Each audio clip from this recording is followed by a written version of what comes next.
हर हर महादेव दोस्तों आप सभी का हमारे चैनल पर बहुत बहुत स्वागत है। और आज की इस वीडियो में आप सुनेंगे संतोषी माता की कथा। तो आइए संतोषी माता का स्मरण करते हुए कथा को प्रारंभ करते हैं। एक बुढ़िया थी, उसके 7 बेटे थे। 6 कमाने वाले थे जबकि एक निकम्मा था। बुढ़िया 6 बेटों की रसोई बनाती, भोजन कराती और उनसे जो कुछ जूठन बचता वो 7वें को दे देती। एक दिन वो पत्नी से बोला कि देखो मेरी माँ को मुझ पर कितना प्रेम है। वो बोली क्यों नहीं, सबका जूठा जो तुमको खिलाती है। वो बोली ऐसा हो ही नहीं सकता, मैं जब तक आंखों से ना देख लूँ मान नहीं सकता। बहू हंसकर बोली देख लोगे तब तो मानोगे। कुछ दिन बाद त्योहार आया। घर में 7 प्रकार के भोजन और चूरमे के लड्डू बने। वो जांचने को सिर दुखने का बहाना कर पतला वस्त्र सिर पर ओढ़े रसोई घर में सो गया। वो कपड़े में से सब देखता रहा। 6 भाई भोजन करने आए। उसने देखा माँ ने उनके लिए सुंदर आसन बिछाकर नाना प्रकार की रसोई परोसी और आग्रह करके उन्हें जमाया। वो देखता रहा। 6 भाई भोजन करके उठे तब माँ ने उनकी जूठी थालियों में से लड्डुओं के टुकड़े उठाकर एक लड्डू बनाया। जूठन साफ कर बुढ़िया माँ ने उसे पुकारा कि बेटा 6 भाई भोजन कर गए, अब तू ही बाकी है, उठ तू कब खाएगा। तो वो कहने लगा माँ मुझे भोजन नहीं करना है, मैं परदेश जा रहा हूँ। माँ ने कहा कल जाता हो तो आज ही जा। वो बोला हाँ हाँ आज ही जा रहा हूँ। ये कहकर वो घर से निकल गया। चलते समय पत्नी की याद आ गई। वो गौशाला में कंडे थाप रही थी। वहाँ जाकर बोला हम जावें परदेस आवेंगे कुछ काल, तुम रहियो संतोष से धर्म आपनो पाल। वो बोली जाओ पिया आनंद से, हमरो सोच हटाए, राम भरोसे हम रहें, ईश्वर तुम्हें सहाय। 2 निशानी आपन देख धरू मैं धीर, सुतिमति हमारी विसारियो, रखियो मन गंभीर। वो बोला मेरे पास तो कुछ नहीं, ये अंगूठी है सो ये ले और अपनी कुछ निशानी मुझे दे। वो बोली मेरे पास क्या है, ये गोबर भरा हुआ हाथ। ये कहकर उसकी पीठ पर गोबर के हाथ की थाप मार दी और वो चल दिया। चलते चलते दूर देश में पहुंचा। वहाँ एक साहूकार की दुकान थी। वहाँ जाकर कहने लगा भाई मुझे नौकरी पर रख लो। साहूकार को ज़रूरत थी, बोला रह जा। लड़के ने पूछा तनख्वाह क्या दोगे। तो साहूकार ने कहा काम देखकर दाम मिलेंगे। साहूकार की नौकरी मिली। वो सुबह 7 बजे से 10 बजे तक नौकरी करने लगा। कुछ दिनों में दुकान का सारा लेन देन, हिसाब किताब, ग्राहकों को माल बेचना, सारा काम करने लगा। साहूकार के 7-8 नौकर थे। वे सब चक्कर खाने लगे कि ये तो बहुत होशियार बन गया। सेठ ने भी काम देखा और 3 महीने में ही उसे आधे मुनाफे का हिस्सेदार बना लिया। वो कुछ वर्ष में ही नामी सेठ बन गया और मालिक सारा कारोबार उस पर छोड़कर चला गया। इधर उसकी पत्नी को सास ससुर दुख देने लगे। सारी गृहस्थी का काम करा के उसे लकड़ी लेने जंगल में भेजते। इस बीच घर के आटे से जो भूसी निकलती उसकी रोटी बनाकर रख दी जाती और फूटे नारियल की नरेली में पानी। एक दिन वो लकड़ी लेने जा रही थी तो रास्ते में बहुत सी स्त्रियां संतोषी माता का व्रत करती दिखाई दी। वो वहां खड़ी होकर कथा सुनने लगी और पूछा बहनों तुम किस देवता का व्रत करती हो और उसके करने से क्या फल मिलता है। यदि तुम इस व्रत का विधान मुझे समझाकर कहोगी तो मैं तुम्हारा बड़ा एहसान मानूंगी। तब उनमें से एक स्त्री बोली सुनो, ये संतोषी माता का व्रत है। इसके करने से निर्धनता दरिद्रता का नाश होता है और जो कुछ मन में कामना हो सब संतोषी माता की कृपा से पूरी होती है। तब उसने उससे व्रत की विधि पूछी। वो भक्तिनी स्त्री बोली 1.25 आने का गुड़ चना लेना, इच्छा हो तो 5.25 आने का लेना या 1.25 रुपया का भी सहूलियत के अनुसार लाना। बिना परेशानी और श्रद्धा व प्रेम से जितना भी बन पड़े सवाया लेना। प्रत्येक शुक्रवार को निराहार रहकर कथा सुनना। इसके बीच क्रम टूटे नहीं। लगातार नियम पालन करना। सुनने वाला कोई ना मिले तो घी का दीपक जलाकर उसके आगे या जल के पात्र को सामने रखकर कथा कहना। और जब तक कार्य सिद्ध ना हो नियम का पालन करना और कार्य सिद्ध हो जाने पर व्रत का उद्यापन करना। 3 मास में माता फल पूरा करती हैं। यदि किसी के ग्रह खोटे भी हों तो भी माता वर्ष भर में कार्य सिद्ध करती हैं। फल सिद्ध होने पर उद्यापन करना चाहिए, बीच में नहीं करना चाहिए। उद्यापन में 2.5 सेर आटे का खाजा तथा इसी परिमाण से खीर तथा चने का साग करना। 8 लड़कों को भोजन कराना। जहाँ तक मिले देवर जेठ भाई बंधु के हों, ना मिले तो रिश्तेदारों और पास पड़ोसियों को बुलाना। उन्हें भोजन कराकर यथाशक्ति दक्षिणा दे माता का नियम पूरा करना। उस दिन घर में खटाई ना खाना। ये सुन बुढ़िया के लड़के की बहुत चल दी। रास्ते में लकड़ी के बोझ को बेच दिया और उन पैसों से गुड़ चना ले माता के व्रत की तैयारी कर आगे चली और सामने मंदिर देखकर पूछने लगी, ये मंदिर किसका है? तो सब कहने लगे, संतोषी माता का मंदिर है। ये सुनकर माता के मंदिर में जाकर चरणों में लौटने लगी, दीन हो विनती करने लगी, माँ मैं निपट अज्ञानी हूँ, व्रत के कुछ भी नियम नहीं जानती, मैं दुखी हूँ। हे माता, हे जगत जननी, मेरा दुख दूर करो, मैं आपकी शरण में आई हूँ। माता को दया आई। एक शुक्रवार बीता कि दूसरे शुक्रवार को उसके पति का पत्र आया और तीसरे शुक्रवार को उसका भेजा हुआ पैसा आ पहुंचा। ये देख जेठ जेठानी मुँह सिकोड़ने लगे, लड़के ताने देने लगे, काकी के पास पत्र आने लगे, अब रुपया आने लगा, अब तो काकी की खातिर बढ़ेगी। बेचारी सरलता से कहती है, भैया कागज आवे रुपया आवे, हम सबके लिए अच्छा है। ऐसा कहकर आंखों में आंसू भरकर संतोषी माता के मंदिर में मातेश्वरी के चरणों में गिरकर रोने लगी। माँ मैंने तुमसे पैसा कम मांगा है, मुझे पैसे से क्या काम है, मुझे तो अपने सुहाग से काम है, मैं तो अपने स्वामी के दर्शन मांगती हूँ। तब माता ने प्रसन्न होकर कहा, जा बेटी तेरा स्वामी आएगा। ये सुनकर खुशी से बावली होकर घर में जाकर काम करने लगी। अब संतोषी माँ विचार करने लगी कि इस भोली पुत्री को मैंने कह तो दिया कि तेरा पति आएगा, लेकिन कैसे? वो तो इसे स्वप्न में भी याद नहीं करता, उसे याद दिलाने को मुझे ही जाना पड़ेगा। इस तरह माताजी उस बुढ़िया के बेटे के पास जाकर स्वप्न में प्रकट हो कहने लगी, साहूकार के बेटे सो रहा है या जागता है? वो कहने लगा, माता सोता भी नहीं हूँ, जागता भी नहीं हूँ, कहो क्या आज्ञा है। माँ कहने लगी, तेरे घर बार कुछ है कि नहीं? वो बोला, मेरे पास सब कुछ है, माँ बाप हैं, बहू है, क्या कमी है?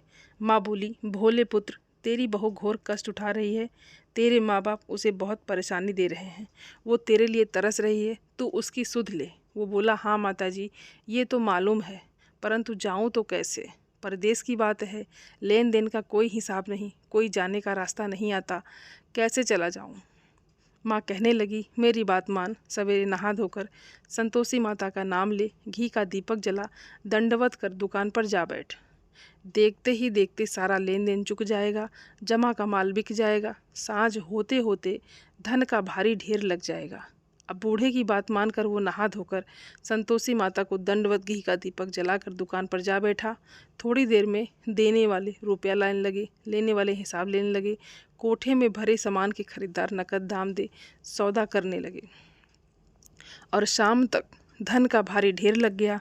मन में माता का नाम ले चमत्कार देख प्रसन्न हो घर ले जाने के वास्ते गहना कपड़ा सामान खरीदने लगा। यहाँ काम से निपट तुरंत घर को रवाना हुआ। उधर उसकी पत्नी जंगल में लकड़ी लेने जाती है, लौटते वक्त माता जी के मंदिर में विश्राम करती। वो तो उसके प्रतिदिन रुकने का स्थान जो ठहरा। धूल उड़ती देख वो माता से पूछती है, हे माता ये धूल कैसी उड़ रही है? माता कहती हैं, हे पुत्री तेरा पति आ रहा है, अब तू ऐसा कर, लकड़ियों के 3 बोझ बना ले, एक नदी के किनारे रख और दूसरा मेरे मंदिर पर व तीसरा अपने सिर पर। तेरे पति को लकड़ियों का गट्ठर देखकर मोह पैदा होगा, वो यहाँ रुकेगा, नाश्ता पानी खाकर माँ से मिलने जाएगा। तब तू लकड़ियों का बोझ उठाकर जाना और चौक में गट्ठर डालकर जोर से आवाज़ लगाना, लो सासू जी लकड़ियों का गट्ठर लो, भूसी की रोटी लो, नारियल के खोपड़े में पानी दो, आज मेहमान कौन आया है। माताजी से बहुत अच्छा कहकर वो प्रसन्न मन से लकड़ियों के 3 गट्ठर बनाई, एक नदी के किनारे पर और एक माताजी के मंदिर पर रखा। इतने में मुसाफिर आ पहुंचा।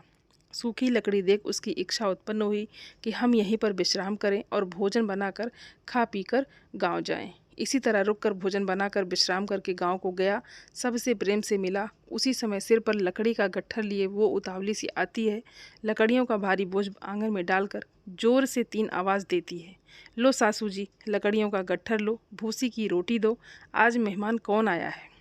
ये सुनकर उसकी सास बाहर आकर अपने दिए हुए कष्टों को भुलाने हेतु कहती है, बहू ऐसा क्यों कहती है, तेरा मालिक ही तो आया है, आ बैठ, मीठा भात खा, भोजन कर, कपड़े गहने पहन। उसकी आवाज़ सुन उसका पति बाहर आता है, अंगूठी देखकर व्याकुल हो जाता है और माँ से पूछता है, माँ ये कौन है?